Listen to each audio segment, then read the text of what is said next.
So next हम लोग पढ़ेंगे लेबल टैग क्या होता है। So label tag it shows the name और description of an input field and makes the form user friendly. ये क्या करता है, जो हमारी इनपुट फील्ड्स हैं उन इनपुट फील्ड्स को नेम और डिस्क्रिप्शन देने के लिए यूज किया जाता है, और जो हमारा जो पेज होता है उसको यूजर फ्रेंडली बनाने में भी ये मदद करता है। सो ये इसका सिंटेक्स होता है। लेबल लेबल के अंदर 4 एट्रीब्यूट का यूज किया जाता है, जिसके अंदर हम आईडी देंगे। किसकी आईडी देंगे? जिस इनपुट फील्ड के लिए हम क्या बना रहे हैं, लेबल बना रहे हैं।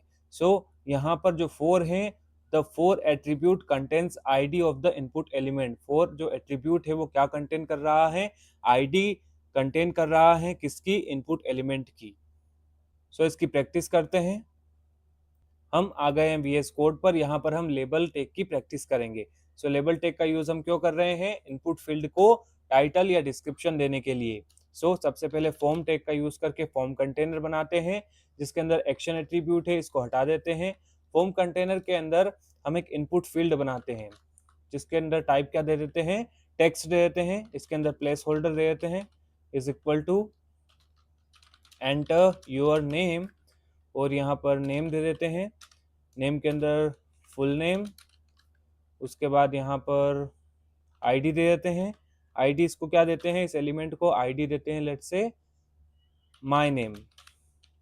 ये माय नेम मैंने इस एलिमेंट को क्या दे दी, आईडी दे दी। ये पूरा का पूरा एलिमेंट जो है वो हमारा इनपुट टैग का यूज करके बन चुका है। कंट्रोल एस से सेव करते हैं और गो लाइव करते हैं। यहाँ पर वेब पेज पर क्या आ चुका है, एक इनपुट फील्ड आ चुका है, जिसके अंदर प्लेस होल्डर जो है वो लिखा हुआ है एंटर योर नेम। अब हमें क्या करना है, हमें इस इनपुट फील्ड के लिए टाइटल या डिस्क्रिप्शन देना है लेबल टैग का यूज करके। लेबल टैग का यूज करते हैं इनपुट फील्ड के ऊपर। लेबल 4 के अंदर क्या देंगे, हम आईडी देंगे। किसकी आईडी, उस इनपुट फील्ड की आईडी जिस इनपुट फील्ड के लिए हम लेबल बनाना चाहते हैं। यहाँ पर हम आईडी देंगे माय नेम, क्योंकि इस इनपुट फील्ड की आईडी क्या है, माय नेम आईडी है, तो हमें यहाँ पे आईडी देनी होगी माय नेम। और यहाँ पर हम लिख सकते हैं टाइटल या डिस्क्रिप्शन। यहाँ पे लिखेंगे हम एंटर नेम। कंट्रोल एस से सेव करेंगे। सेव करके जैसे ही हम वेब पेज पे जाएंगे, यहाँ पर हम देख सकते हैं कि यहाँ पे जो है एक टाइटल या डिस्क्रिप्शन आ चुका है इस इनपुट फील्ड के लिए। इस लेबल देने का फायदा ये होता है, जब बहुत बड़ा फॉर्म होता है और बहुत सारी इनपुट फील्ड्स हमारे पेज पर होती हैं, तो हम कंफ्यूज हो जाते हैं कि कहाँ पे हमें नाम लिखना है, कहाँ पे हमें क्या लिखना है। लेबल क्या करता है, यूजर फ्रेंडली जो है वो वेब पेज बनाने में हमारी मदद करता है। जैसे मैं यहाँ पे क्लिक करता हूँ तो ये जो है वो हाईलाइट हो रहा है कि हमें इस बॉक्स के अंदर जो है वो नाम को लिखना है। लेकिन अगर मैं एंटर नेम पे भी क्लिक करता हूँ तो भी ये वाला जो इनपुट फील्ड है वो हाईलाइट हो रहा है, क्योंकि ये इस लेबल से कनेक्ट है। इसी तरीके से हम दूसरा एग्जांपल लेते हैं। लेट्स से हम रेडियो बटन्स बनाएंगे, जिसमें हम यूजर से क्या सिलेक्ट करवाएंगे, हम उसका जेंडर सिलेक्ट करवाएंगे कि आप मेल हैं या फीमेल हैं। और रेडियो बटन को ऐसा बनाएंगे कि हम एक टाइम पे सिर्फ एक ही चॉइस को सिलेक्ट कर पाए। स्टार्ट करते हैं। इनपुट फील्ड बनाते हैं पहले रेडियो, इसको नेम दे देते हैं। नेम क्या है इसका, जेंडर। उसके बाद इसके अंदर हम वैल्यू दे देते हैं, क्योंकि हमको वैल्यू देनी होगी यहाँ पे कि अगर हम इस रेडियो बटन को या इस इनपुट फील्ड को क्लिक करेंगे तो बैकएंड पर क्या वैल्यू जाएगी। मैं यहाँ पर मेल दे देता हूँ। नेक्स्ट एक और इनपुट फील्ड बना लेते हैं रेडियो। यहाँ पे भी नाम सेम देना पड़ेगा, क्योंकि दोनों जो है वो जेंडर ही बताएंगे हमको। वैल्यू क्या देंगे हम, वैल्यू यहाँ पे देंगे फीमेल। और लेट्स एक और बना लेते हैं अदर्स के लिए। Input field radio, name, name के अंदर वही आएगा की, जेंडर, और वैल्यू इज इक्वल टू क्या है, अदर्स। अब क्या करते हैं, हम तीनों के लिए क्या बनाते हैं, लेबल बनाते हैं। लेबल क्यों बनाते हैं, डिस्क्रिप्शन या टाइटल देने के लिए, तो हम तीनों को टाइटल या डिस्क्रिप्शन देते हैं लेबल का यूज करके। सबसे पहले मेल वाला जो इनपुट फील्ड है इसको देते हैं लेबल। लेबल 4 किसके लिए, उसके लिए हमें क्या देनी होगी, इसको आईडी देनी होगी, तो हम इसको आईडी दे देते हैं यहाँ पे। लेट्स से मैं इसको दे देता हूँ MID, और इनको भी आईडी देनी होगी हमें, तो यहाँ पे हम दे देंगे FID, और यहाँ पे आईडी दे देते हैं हम OID। ये आईडी मैं अलग अलग दूंगा हर एलिमेंट को। हम अभी मेल वाले इनपुट टैग के लिए जो है वो टाइटल और डिस्क्रिप्शन बना रहे हैं, तो यहाँ पर हम आईडी देंगे इसकी MID, और यहाँ पर जो है हम दे देंगे टाइटल मेल। नेक्स्ट हम दूसरे जो फीमेल वाला इनपुट फील्ड है उसके लिए हम लेबल बनाते हैं। सो लेबल फॉर किसके लिए, FID के लिए, फीमेल। नेक्स्ट अब हम अदर्स वाली जो इनपुट फील्ड है उसके लिए लेबल बनाते हैं। सो लेबल, इसकी आईडी है OID, यहाँ पर लिखेंगे हम अदर्स। सबसे ऊपर पैराग्राफ टैग का यूज करके यहाँ पे बता देते हैं कि हमें क्या सिलेक्ट करना है। Select your gender. कंट्रोल से सेव करते हैं, और सेव करके जैसे ही हम वेब पेज पे जाएंगे तो वहां पे हमको दिखाई देगा सिलेक्ट योर जेंडर नाम का एक जो है वो हेडिंग आ रही है। हेडिंग के नीचे जो है वो 3 रेडियो बटन्स आ रहे हैं जिसमें हम सिलेक्ट कर सकते हैं जेंडर। यहाँ पर हम मेल पर भी अगर क्लिक करेंगे या फीमेल पर भी क्लिक करेंगे या अदर्स पे भी क्लिक करेंगे तो भी हम इन रेडियो बटन्स पर क्लिक कर पाएंगे, क्योंकि हमने इनको लेबल और आईडी के द्वारा जो है वो जोड़ रखा है। जैसे या तो मैं नाम पे क्लिक करता हूँ या फिर मैं इस पे क्लिक करता हूँ, दोनों पर क्लिक करने पर क्या हो रहा है, हमारा जो रेडियो बटन है वो सिलेक्ट हो रहा है। अब यहाँ पर हमने क्या किया है, नेम जो है वो सबको एक ही दिया है, मतलब की एक ही दी है कि वैल्यू एक ही जाएगी बैकएंड पर। सो नेम की वजह से क्या हो रहा है कि हम एक टाइम पे सिर्फ एक ही यहाँ पर सिलेक्ट कर पा रहे हैं। जैसे या तो आप मेल सिलेक्ट कर लीजिए या फीमेल सिलेक्ट कर लीजिए या अदर सिलेक्ट कर लीजिए। अगर आप नेम अलग अलग देंगे इसका मतलब ये हो गया कि बैकएंड पर वैल्यू अलग अलग जाएगी। और अगर आपने यहाँ पर नेम जो है वो सेम दे रखा है, ये देखिए नेम जेंडर और नेम जेंडर तीनों में हमने नेम सेम रखा है, इसका मतलब ये है कि बैकएंड पर सिर्फ एक ही वैल्यू जाएगी जो कि तीनों में से कोई एक होगी। सो इस तरीके से हम क्या कर सकते हैं, इनपुट रेडियो बटन भी बना सकते हैं जो कि एक टाइम पर एक ही सिलेक्ट हो सके। नेक्स्ट आगे बढ़ते हैं। नेक्स्ट टैग है अपना text area tag. So the text area tag is used to take large और multi-line text input।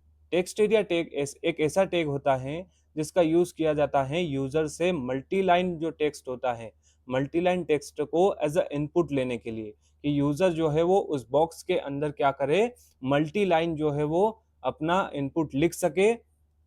इसलिए हम यूज करते हैं टेक्स्ट एरिया टैग का। जैसे अगर यूजर से हमें मैसेज लिखवाना है या कोई फीडबैक लेना है या कोई एड्रेस लेना है या कोई कमेंट्स करवाना है तो वहां पे हम क्या कर सकते हैं, टेक्स्ट एरिया टैग का यूज कर सकते हैं। टेक्स्ट एरिया टैग का सिंटेक्स ऐसा होता है, text area opening tag, text area closing tag. इसके अंदर हम कुछ एट्रीब्यूट यूज कर सकते हैं, जैसे रोज हो गया, कॉल्स हो गया। यहाँ पे रोज क्या करेगी, it defines how many lines height the text area will have, मतलब कितनी लाइन की हाइट जो है वो टेक्स्ट एरिया हमारा लेगा वो रोज डिफाइन करेगी। और कॉल्स क्या करेगा, it defines the width in terms of how many characters can fit in one line. ये जो है हमारा जो टेक्स्ट एरिया है उसकी विड्थ डिफाइन करेगा कि एक लाइन में कितने कैरेक्टर जो है वो आएंगे। अब इसकी प्रैक्टिस करते हैं, उसके लिए VS कोड पर चलते हैं। यहाँ पर आए, इस कोड को डिलीट कर देते हैं। अब हम टेक्स्ट एरिया बनाएंगे। टेक्स्ट एरिया के लिए हम टेक्स्ट एरिया टैग का यूज करेंगे। Text area, text area tag के अंदर बाय डिफॉल्ट जो है वो कुछ एट्रीब्यूट आ रहे हैं, जैसे नेम। नेम क्या है, की देंगे जो कि बैकएंड पर हम पहचान सकते हैं कि ये जो है वो टेक्स्ट एरिया इनपुट है। यहाँ पर लेट से हम दे देंगे एड्रेस। इसको आईडी दे देते हैं। क्या आईडी देते हैं, लेट से एड आईडी नाम की आईडी इसको दे देते हैं। यहाँ पर टेक्स्ट एरिया जो है वो हमारा बनके रेडी हो चुका है। यहाँ पर इस टेक्स्ट एरिया के लिए हम लेबल बना सकते हैं। लेबल या टाइटल बनाने के लिए हम क्या करते हैं, लेबल टैग का यूज करते हैं। लेबल फॉर किसके लिए, हम बना रहे हैं एड आईडी के लिए। यहाँ पर टाइटल देते हैं हम एड्रेस। कंट्रोल एस से सेव करते हैं। सेव करके वेब पेज पर जाते हैं। यहाँ पर जो है बॉक्स आ चुका है। ये बॉक्स क्या है, टेक्स्ट एरिया। यहाँ पर हम कुछ भी लिख सकते हैं। जैसे हमने लेबल दे रखा है इसलिए हम एड्रेस पे क्लिक करके भी इसको हाईलाइट कर पा रहे हैं। यहाँ पर हम कुछ भी एड्रेस अपना लिख सकते हैं, जैसे 12 रोड इंदौर इंडिया। इस तरीके से हम यहाँ पर एड्रेस जो है वो लिख सकते हैं। सो अगर हम यूज़र से कुछ इनपुट लेना चाहते हैं जो कि ज़्यादा लाइन का टेक्स्ट रहेगा, तो वहाँ पर हम टेक्स्ट एरिया का यूज़ कर सकते हैं। अभी यहाँ पर हम जो एट्रीब्यूट इसके अंदर हमने पढ़े हैं, रोज़ और कॉल्स, उनके बारे में पढ़ते हैं। रोज़ क्या करेगा? रोज़ बताएगा कि कितनी लाइन की हाइट जो है हमारा टेक्स्ट एरिया लेगा। जैसे मैंने कहा रोज़, रोज़ इज़ इक्वल टू 4, तो रोज़ रोज़ के अंदर जो है वो डबल इन्वर्टेड कोमा के अंदर वैल्यू देंगे हम। तो रोज़ इज़ इक्वल टू 4 मैंने दिया है, तो इसका मतलब ये हुआ कि जो हमारा टेक्स्ट एरिया है वो 4 लाइन की हाइट लेगा। हम आगे एक और एट्रीब्यूट देते हैं जो कि है कॉल्स। कॉल्स क्या करेगा? कॉल्स हमको बताएगा कि कितने कैरेक्टर की विड्थ जो है ये कंटेन करेगा। लेट्स से मैंने कहा 50 कैरेक्टर जो है वो इसकी एक लाइन में आना चाहिए। कंट्रोल एस से सेव किया और हम यहाँ पे वेब पेज पर आए तो हम देख पा रहे हैं कि हमारा जो टेक्स्ट एरिया है वो जो है वो और बड़ा हो चुका है। यहाँ पर हम और ज़्यादा लाइन्स और ज़्यादा वर्ड्स में चीज़ें लिख सकते हैं। सो इस तरीके से अगर हमें मल्टीपल लाइन का टेक्स्ट जो है यूजर से इनपुट करवाना है, तो वहां पर हम टेक्स्ट एरिया टैग का यूज करेंगे। नेक्स्ट जो टैग हम पढ़ने वाले हैं वो सिलेक्ट टैग है। सिलेक्ट टैग क्या है? It creates a drop down menu. जैसे हमने बहुत सारी जगह ड्रॉप डाउन मेन्यूज देखे होंगे, जिस पर हम क्लिक करते हैं तो बहुत सारे ऑप्शंस खुलते हैं और उन ऑप्शंस में से हम एक ऑप्शन को सिलेक्ट कर लेते हैं। ऐसा ड्रॉप डाउन मेन्यू अगर हम बनाना चाहते हैं, तो HTML में हम ऐसा ड्रॉप डाउन मेन्यू बना सकते हैं सिलेक्ट टैग का यूज करके। सिलेक्ट टैग का सिंटेक्स कुछ इस तरीके का होता है, जिसमें सिलेक्ट का ओपनिंग टैग होता है, सिलेक्ट का क्लोजिंग टैग होता है। इसके अंदर ऑप्शन टैग का यूज करके हम क्या करते हैं? ऑप्शंस देते हैं। जैसे ड्रॉप डाउन के अंदर क्या होते हैं? बहुत सारे मल्टीपल ऑप्शंस होते हैं, उसमें से हम कुछ एक ऑप्शन जो है वो चूज करते हैं। यहाँ पर सिलेक्ट के अंदर जो है नेम एट्रीब्यूट दिया गया है, जो कि इसलिए दिया गया है कि हम इसको की दे पाएँ और बैकएंड पर जब ये डेटा जाए तो यहाँ पर हम वैल्यू निकाल पाए कि यूजर ने इस ड्रॉप डाउन के अंदर से क्या सिलेक्ट किया है। यहाँ पर हर एक ऑप्शन टैग के अंदर जो है एक वैल्यू नाम का एट्रीब्यूट है। वैल्यू नाम का एट्रीब्यूट इसलिए है क्योंकि अगर आप इस ऑप्शन को सिलेक्ट करते हैं तो यहाँ पर बैकएंड पर कौन सी वैल्यू पीछे जाएगी। यहाँ पर जो है वो जैसे डेली वैल्यू जाएगी। अगर आपने डेली सिलेक्ट किया तो डेली वैल्यू क्या जाएगी? बैकएंड पर जाएगी। आपने अगर यहाँ पे मुंबई सिलेक्ट किया तो मुंबई वैल्यू जो है वो बैकएंड पे जाएगी। तो इस तरीके से हम क्या करते हैं? यहाँ पर एट्रीब्यूट्स का यूज करते हैं और ऑप्शन टैग का यूज करके ऑप्शंस देते हैं। Option it contains the option inside the drop down. ये ड्रॉप डाउन के अंदर क्या करता है? ऑप्शंस को कंटेन करता है। और value it tells what data will be send to the server when the user selects an option. जब यूजर कोई ऑप्शन सिलेक्ट करेगा तो सर्वर पर कौन सी वैल्यू जाएगी, वो क्या करेगा? वो कौन डिसाइड करेगा? Value attribute. सो इसकी भी प्रैक्टिस करते हैं VS कोड पर जाकर और बनाते हैं एक ड्रॉप डाउन मेन्यू। सो इसको डिलीट कर देते हैं टेक्स्ट एरिया को। यहाँ पर सिलेक्ट टैग का यूज करते हैं। सिलेक्ट सिलेक्ट टैग के अंदर जो है बाय डिफॉल्ट दो एट्रीब्यूट आ चुके हैं। नेम, जैसे नेम के अंदर हम दे देते हैं सिटी और यहाँ पर आईडी दे देते हैं इसको सिटी आईडी। इसके अंदर हम क्या करेंगे? ऑप्शन टैग का यूज करके इसको ऑप्शन देंगे। ऑप्शन के अंदर हमको वैल्यू देनी होगी। लेट्स से पहली वैल्यू क्या दे दी हमने? पहली value they the daily. Option के बीच में हम कंटेंट देंगे, वो कहाँ दिखेगा? हमें ड्रॉप डाउन के अंदर दिखाई देगा। और वैल्यू क्या होगी? वैल्यू जो कि बैकएंड पर जाएगी। सो यहाँ पे लिख देते हैं हम डेली। दूसरा ऑप्शन, ऑप्शन नंबर 2, इसके अंदर वैल्यू दे देते हैं इंदौर।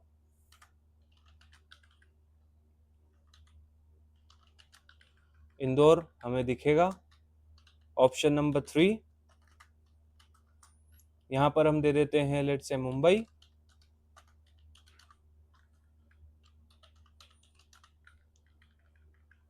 ऑप्शन नंबर 4, यहाँ पर हम दे देते हैं गुना। और ऑप्शन नंबर 5, यहाँ पर हम दे देते हैं बिना। सो इस तरीके से हमने क्या किया है? इस तरीके से हमने सिलेक्ट टैग का यूज यहाँ पे किया है, जिसके अंदर नेम और आईडी एट्रीब्यूट हमने दिए हैं। और यहाँ पर हमने क्या किया है? यहाँ पर हमने ऑप्शन टैग का यूज करके इसके अंदर क्या दिए हैं? इस ड्रॉप डाउन के अंदर 5 जो है वो ऑप्शन दिए हैं। इसके लिए हम लेबल भी बना सकते हैं। लेट्स से हम इसके लिए भी लेबल बना देते हैं। लेबल टैग का यूज करके इसके लिए भी टाइटल या डिस्क्रिप्शन बना देते हैं। सो किसके लिए बना रहे हैं हम? सिटी आईडी के लिए। सिटी आईडी हमने इसको आईडी दे रखी है सिलेक्ट टैग को। सो कंट्रोल एस से सेव करते हैं और सेव करके हम जाते हैं वेब पेज पर। यहाँ पर आप देख सकते हैं कि यहाँ पर जो है वो हमने लेबल के अंदर जो है कोई कंटेंट नहीं दिया है, इसलिए अभी कोई कंटेंट दिख नहीं रहा है। यहाँ पर हम कंटेंट दे देते हैं सिलेक्ट योर सिटी, सेव करते हैं, फिर से वेब पेज पर जाते हैं। तो यहाँ पर अब हमारा टाइटल भी दिख रहा है हमको। अब यहाँ पर जो है वो एक ड्रॉप डाउन जो है वो लिस्ट बन के आ चुकी है। यहाँ पर हम कोई सी भी सिटी जो है वो सिलेक्ट कर सकते हैं जहाँ पर आप रहते हैं। जैसे इंदौर सिलेक्ट कर सकते हो आप, जैसे आप गुना में रहते हो तो गुना सिलेक्ट कर सकते हो। और यहाँ पर हमने लेबल भी दे रखा है जिससे इस पे क्लिक करने पर जो है ये सिलेक्ट सेक्शन जो है वो हाईलाइट हो रहा है। सो इस तरीके से सिलेक्ट टैग का यूज करके और ऑप्शन टैग का यूज करके आप क्या कर सकते हो, आप ड्रॉप डाउन मेन्यू बना सकते हो जिसमें आप मल्टीपल ऑप्शंस में से कोई एक ऑप्शन यहाँ पे सिलेक्ट कर पाओगे। आगे हम लोग पढ़ेंगे बटन टैग। बटन टैग क्या करेगा? जैसा कि नाम से ही पता चल रहा है कि बटन टैग क्या करेगा, एक बटन को बनाएगा। So it creates a clickable button. ये क्लिकेबल बटन को हमें बनाकर देगा। अगर हम हमारे वेब पेज पर कहीं भी बटन बनाना चाहते हैं तो वहां पे हम इनपुट के अंदर सबमिट और रीसेट और ये लिखकर भी बटन बना सकते हैं, लेकिन यहाँ पर हम बटन इसका यूज करके भी बना सकते हैं। इसका सिंटेक्स जो है वो ऐसा होता है, बटन, बटन के अंदर हम टाइप लिखेंगे, टाइप के अंदर क्या लिखेंगे? सबमिट। जिस टाइप का बटन हम बना रहे हैं, यहाँ पे हम रीसेट भी लिख सकते हैं, यहाँ पे हम बटन भी लिख सकते हैं। सो बटन के अंदर हम टाइप लिखेंगे, टाइप एट्रीब्यूट के अंदर उसकी वैल्यू देंगे और उसके बीच में हम कंटेंट लिखेंगे जो कि हमको कहाँ दिखेगा? जो कि हमें बटन के ऊपर लिखा हुआ दिखाई देगा। हम वीएस कोड पर जाते हैं और एक बटन बनाते हैं। सो इस कोड को यहाँ पे से अभी डिलीट कर देते हैं और बनाते हैं एक बटन। किसका यूज करके? बटन टैग का यूज करके।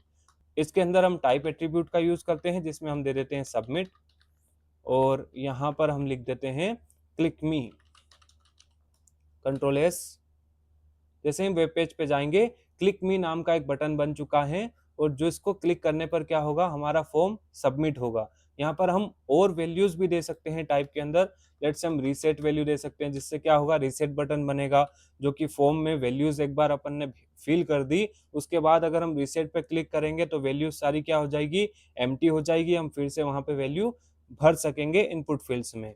उसके बाद हम टाइप एट्रीब्यूट के अंदर एक बटन नाम की जो है वैल्यू होती है वो भी दे सकते हैं जिससे क्या होगा? ये क्लिकेबल एक बटन बन जाएगा। सो इस तरीके से आप बटन टैग का यूज करके भी बटन को क्रिएट कर सकते हो अपने HTML के वेब पेज पर। सब आगे बढ़ते हैं। आगे नेक्स्ट हमारा टैग है field set tag. Field set tag क्या करता है? The field set tag is used in HTML to group related input fields inside a form. It makes the form structured and clean. ये क्या करता है कि अगर हम रिलेटेड इनपुट फील्ड्स को एक ग्रुप के अंदर रखना चाहते हैं तो ये हम कर सकते हैं फील्ड सेट टैग का यूज करके। ये जो है बनाता है हमारे पेज को एक स्ट्रक्चर्ड और एक क्लीन तरीके से। सो इसका यूज करके हम HTML का जो फॉर्म कंटेनर है उसको एक क्लीन तरीके से बना सकते हैं। इसका जो सिंटेक्स है वो कुछ इस तरीके का है। ओपनिंग टैग फील्ड सेट का, इसके अंदर हम इनपुट फील्ड्स डाल सकते हैं जो कि एक दूसरे से रिलेटेड होती हैं। उसके बाद फील्ड सेट का जो है वो क्लोजिंग टैग है। लेट्स से हम यहाँ पे एक फील्ड सेट बनाते हैं फॉर्म टैग के अंदर।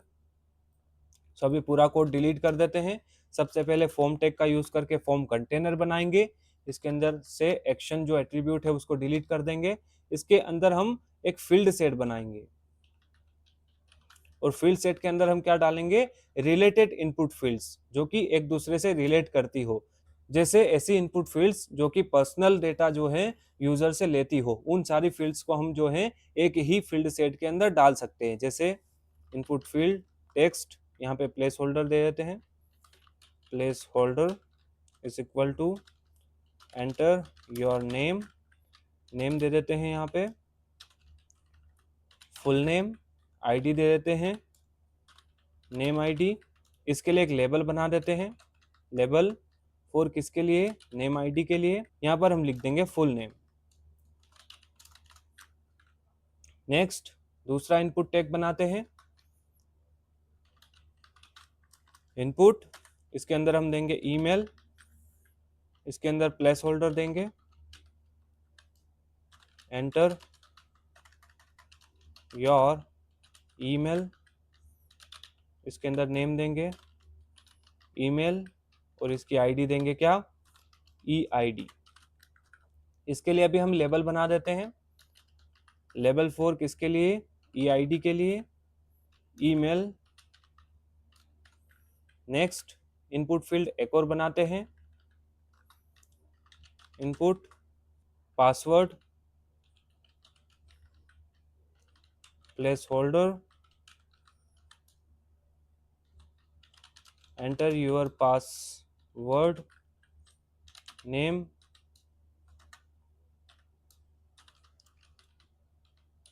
Passcode, ID, P I D.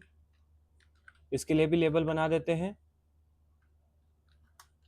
Label 4 किसके लिए, पी आई डी के लिए, पासवर्ड।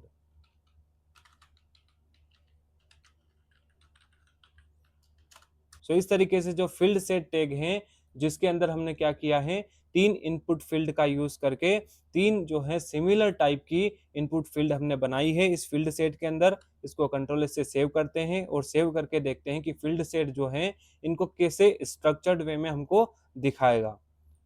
सो आप यहाँ पे देख सकते हैं कि फील्ड सेट जो है वो किस तरीके से इन इनपुट फील्ड्स को स्ट्रक्चर्ड वे में हमको दिखा रहा है। जैसे फुल नेम यहाँ पे दिखाई दे रहा है, ईमेल दिखाई दे रहा है, पासवर्ड दिखाई दे रहा है, और इनके चारों तरफ क्या आ चुकी है, एक बॉर्डर आ चुकी है जो कि इनको सेपरेट कर रही है। सो ये बॉर्डर लाने के लिए और इस तरीके से स्ट्रक्चर्ड वे में दिखाने के लिए हम क्या कर सकते हैं, फील्ड सेट का यूज कर सकते हैं।